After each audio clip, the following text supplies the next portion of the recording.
David Simard, médecin de famille à la clinique des 21. L'influenza s'en vient. Sur le graphique qu'on voit, la ligne jaune, c'est la saison dernière et la ligne orange, c'est où on en est présentement en date de la semaine dernière.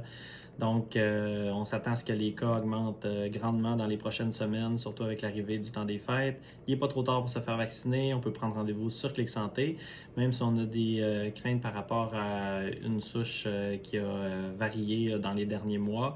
Le vaccin ne sera pas dépourvu de toute efficacité. Ça vaut la peine. Il y a des gens qui vont être hospitalisés, il y a des gens qui vont décéder de l'influenza cette année. Donc, si on peut en sauver quelques-uns par la vaccination, c'est déjà ça.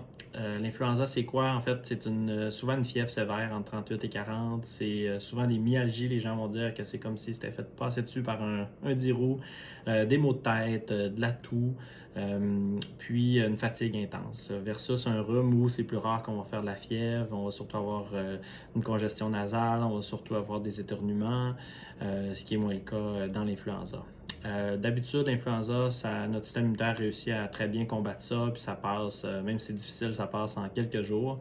C'est important de consulter si on a plus de 75 ans, si on est immunosupprimé, si on est sous chimiothérapie ou si on a de la difficulté respiratoire associée avec tous les symptômes que je vous ai nommés précédemment. Ça vaut la peine de consulter.